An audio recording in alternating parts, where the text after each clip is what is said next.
numbers of daily cases, all these are not relevant right now because we've reached a point where the numbers could be 5x or 10x of what is being tested, because you cannot test 1.3 billion people in one day to find out how many people actually. So these numbers are more maybe a little bit of a guidance for the administration, but I think it is time to shift to a place where educating people, I mean it's already been done, but I'm saying more stringently, because anything that you need to communicate in our country, you have to do it in 24 languages, so it is very hard. How to handle this, what level of symptoms, how to handle it, if you're asymptomatic, how to be. It is not necessary we should go on testing, because testing is irrelevant. Almost everybody has it all right now, already it's going there. If it is not there, it will get there in the next few weeks, because this is not something you can contain like that. You can only see how to boost your immunity, increase your lung capacity, what are the sensible things to do. And the few things that you mentioned of panic, frustration, fear, anger, none of these things are going to help us. Because this is not a time for grandstanding each other, this is not a time to point fingers at each other, this is a time to stand up.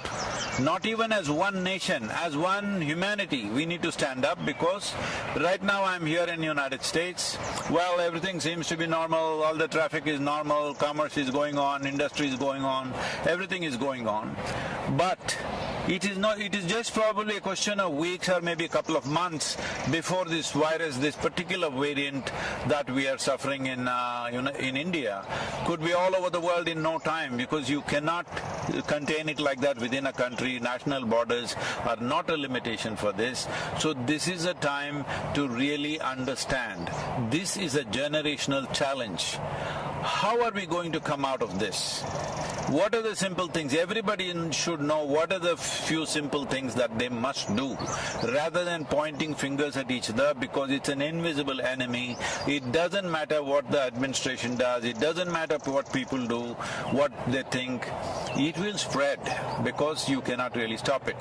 One simple thing I'm saying right from last 14 months, see, if only we had the necessary integrity and discipline, that we did so many weeks and weeks of lockdown, but they were only partially effective, because only a certain number of people actually follow this recommendations or enforcement.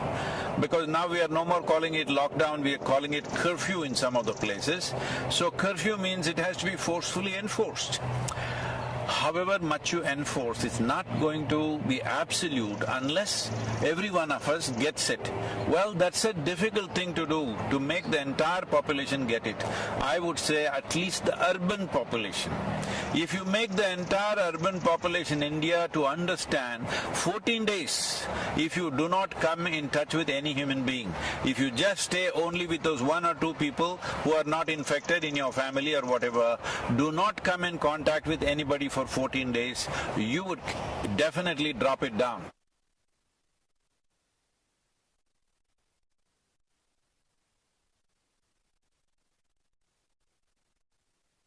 See, this is a war-like situation. Let's understand this. When there is a war-like situation, that means there's an external enemy. That's what war means. But right now, the enemy is invisible, so let us bash each other. If this is the logic, well, we are definitely headed for a major disaster. Now when there is a war-like situation, at least when there is a war-like situation, irrespective of what we believe in, it's important for us to pool our resources and see how to come out of it. Let's be realistic.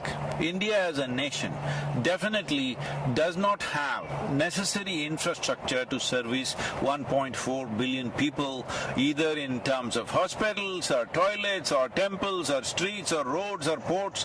We don't have enough infrastructure. That's a reality which we are trying to change, which is a onerous task. It's not a simple thing, it's not going to happen overnight. Having said that, now you want to be angry with somebody. You can be angry.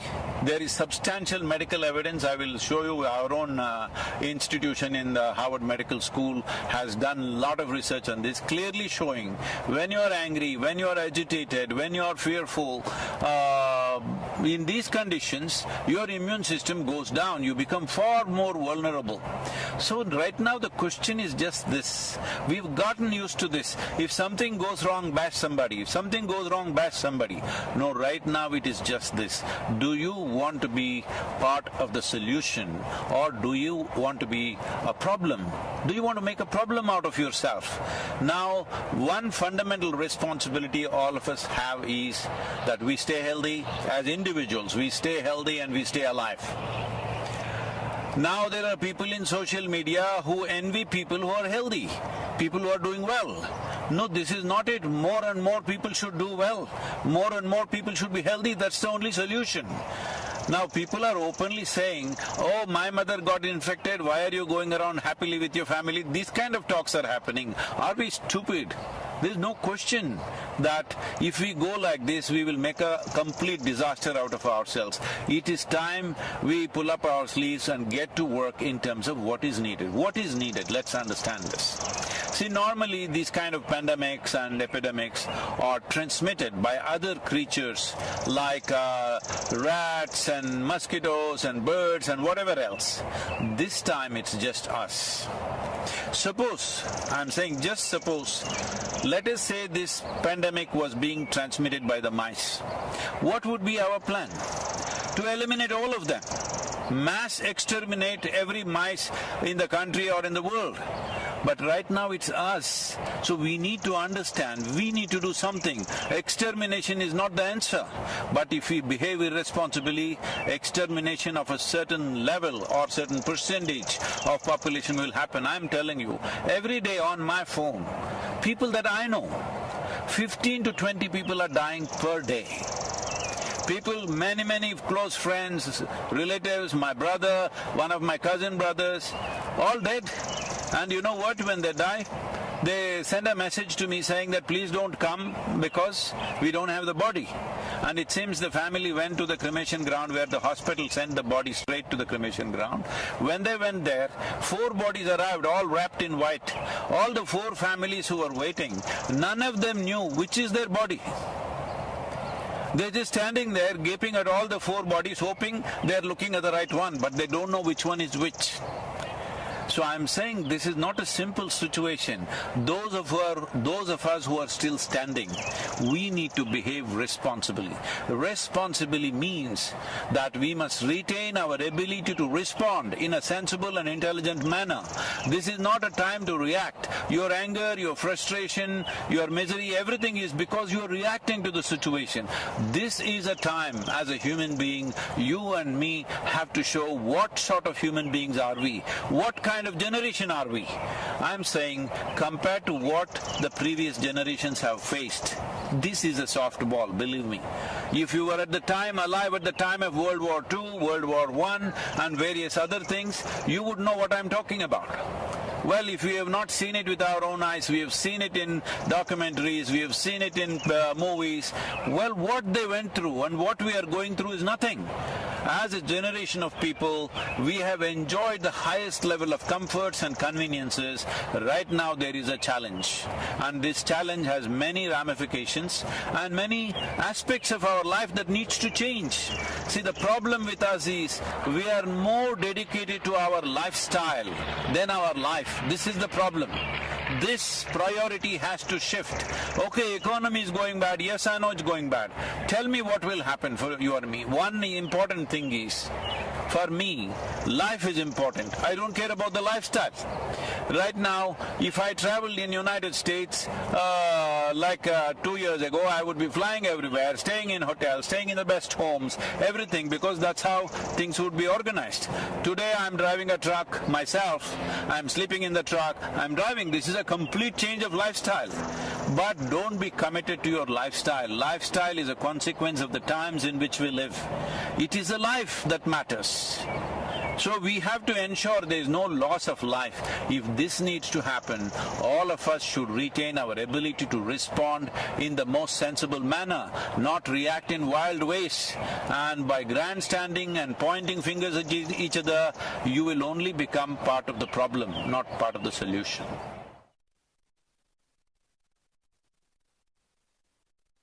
See, right now, our ability to reach people, whatever we have. Maybe there is somebody who just has reach for 5-10 people in their life, their family and a few friends. Well, I have a certain amount of reach myself. So all of us should do the best we can do to communicate what are the best practices, because that's all. That is all that will take us across. This hospital is not going to save us. See, a whole lot of doctors, especially in the United States, are clearly saying going to the hospital means you are increasing the risk of fatality. It's important that you manage yourself without making the symptoms very severe. There's a whole lot of things to do. Right now we put out a simple practice. Now doctors in UK and in Harvard University and also in India, many doctors have tested out this practice in the last few months, and they're all vouching this has made a huge difference in the oxygen levels, though their exposure is extremely heavy because they're out there. So we must understand right now. See, our volunteers, I've told them, go to the hospitals, general hospitals, you are at a little bit of risk, but we are providing them PPE kits and all this. I'm saying right now the important thing is to make this happen in the hospital. Those who go to the hospital, if you want to save their lives, we don't need too many doctors. We need a whole lot of nurses and paramedical staff. Do we have them? No, we are way understaffed, all right? We are way understaffed. Now, I am asking young people to go near the hospital and take over all the non-medical aspects which the medical people were doing and wasting their time and doing those things normally. I said, do everything. Now we are there providing snacks, tea in the night, one meal somewhere in the evening, all kinds of things. Because support the medical staff. If they collapse, you had it. Your fatalities will jump at least 10, 25 times more. So this is very important. What is it? First thing is not to go to the hospital, what to do. We have simple, if you want, I will send you the concoction, you can put it out. We are putting it out on all our social media. There is a Siddha, this thing in Tamil Nadu, in the rural Tamil Nadu, we've contained it significantly. This is not a cure for the virus. This is not a vaccination, but it boosts your immunity. There is something called as kudinir, simple thing, a concoction of a few herbs that you drink, which definitely enhances our immune system. I would not say you will prevent it. You will still maybe get infected, but you can keep the symptoms so low that you don't have to end up in an ICU or something. Because the percentage of people entering ICU and coming out of it is unfortunately very low. Because once you go there, the fear of it, just being there alone by yourself, that itself will lower your immune system. You are lowering the defense mechanism in the body and becoming far more susceptible.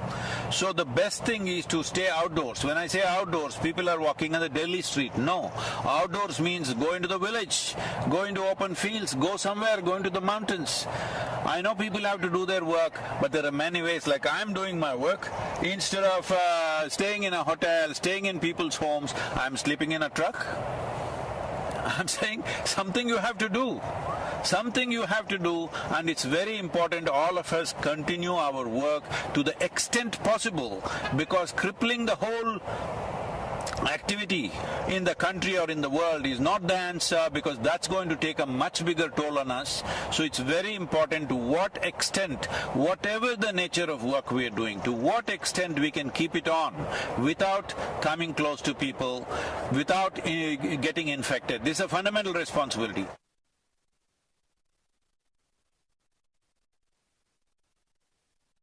See, in Kannada, in Telugu and Kannada, there is a saying, Yuddha Kala Shastra Abhyasa. That means, when the battle starts, then you start practicing how to use your arms. That is not the way to be, all right? But now the battle has already come. What can we do? There are simple processes. I'm saying in this kind of situation, when people are just falling dead all around you, can you not invest 30 minutes to ensure your health and well-being, to do something about yourself? It is that simple. You don't have to go anywhere to learn. It's just on your phone. Can you not do that much? When your throwing your breath out, talking to all kinds of people, abusing people, getting angry with people. Stop the nonsense and do something about your breath, about your body, about your mind. For all these three things we provided three aspects. One is called as Ashtang, which is so simple that you can do it in 7, 8 minutes, 12 minutes. There's another one called Simha Kriya, which just takes a few minutes. And there is Isha Kriya, which takes 12 minutes. I'm saying if you invest 30 minutes a day, or if you do it 2-3 times a day, believe me, your immune system will be higher, your oxygen levels will be higher. All tests have been done. Anyway, if you test in India, that also will become politics. So we have it all tested in US universities. Everybody is saying, very prominent doctors are saying this is working like a miracle. But we are just losing our breath, talking to each other, abusing each other. It's time to stop this. This is not an ordinary situation.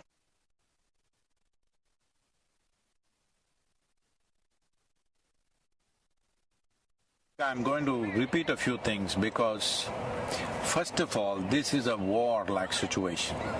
When there is a war, you don't think of your career, you don't think of your lifestyle, you don't think of other things. The most important thing is your life, staying alive through the period. Now, lifestyles may get set back. If these waves continue one after another, suppose, I hope it doesn't, but the kind of population we have, the kind of concentration of population we have, I hope it doesn't happen, but if it does happen, we must be ready for that. If it does happen, what is it that will happen to all of us? Maybe our lives, in terms of our lifestyle, will be set back by 15 or 20 years. 20 years ago, how we were living, with what we were living, we may have to live with that in the coming few years. Now, 20 years ago, were we such a disaster? No. We were much less than what it is today, but that may happen. So today, do not think of your lifestyle, think of life. Nobody in this country should die of hunger. We have to take care of that. We are doing a whole lot of work to ensure wherever people have lost their livelihoods, we are seeing how to provide food at that level.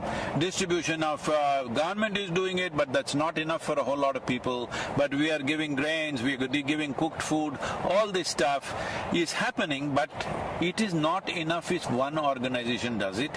It is not even enough if just the government does it. Every one of us need to see that life around us doesn't die, but lifestyles will be set back. We better be ready for that. Lifestyle will be set back if wave after wave it comes back. Right now, if this wave passes away in the next 4-6 weeks, as some people are making predictions, I do not know on what basis, but if it goes away, well, we will bounce back in our economy, maybe lifestyles will come back in no time. But suppose, as some of the scientists, responsible scientists are saying, that this could go on for 4 to 6 years. 4 to 6 years means across the world, our lifestyles will be set back. I am repeating this once again. I am sleeping in a truck. I had not done this for a long time. There was a time when I first started work. I initially I rode all across India on the motorcycle. I slept on the street side. I slept in the jungles. I slept on the culverts, on the bridge culverts many times through the night. People would say, won't you roll over and fall? Well, I didn't fall. But later on, I slept in a Maruti car for years. Well, today I'm back in the truck once again. I'm saying we should not be committed to our lifestyle. We must be committed to our life and all the life that is around us. This is a responsible way to go about it. Our lifestyles, we must understand, are not about us. It's about the times in which we are born. Suppose we were here 100 years ago, would we be complaining about those days' lifestyles? We were fine with it. 1,000 years ago, you and me would be in a cave and we would be fine with it. I'm saying, let us not get overly committed to our lifestyles. Life is important, either because of infection or because of hunger. Nobody should die in the country. That should be our commitment. That's what we should work towards. About mental situations that people are going through, well, WHO has predicted there is going to be a mental pandemic and a suicide pandemic. Unfortunately, in one country like Japan, which is a well-to-do nation, here in 2020, more people committed suicide than they died of COVID infections. So this may happen all over the place if we do not take charge of it. As India as a nation, as Bharat, we talk about our history is not just replete with kings and their conquests and stuff. Our history is full of sages and saints and yogis, always exploring inner well-being as the most important aspect. Why are we not making use of it? What is our problem? Our problem is we are looking for Western psychiatry. Please, there is a way. Within few weeks you can change the fundamental chemistry of who you are. There are simple ways. There is a practice, free, available to everybody, called Isha Kriya. Just start doing this, invest 15 minutes a day. It will change the way you are. If you do not learn how to keep your mind and body for yourself. See, right now if my hand starts smashing my face, what is it? Well, that would be ridiculous and a case of insanity, right? Right now your thoughts and emotions smashing you up, what is it? Please, this is the time to wake up. This is the time to dig yourself deep into the roots of the culture which has invested so heavily into inner well-being. At least the Indians should set the example no matter what happens in our lives. We will stay equanimous, we will stay peaceful, we will come through any kind of situation that is thrown to us, either by earthly virus or aliens. We will come out of it successfully. This is something we need to demonstrate to the world. In many ways, the world is looking towards India for this. As a nation, it's my wish and my blessing that we must come out of this successfully on top of this, stronger and better. And also as a humanity, this is the time for us to display what sort of human beings we are. Namaskar.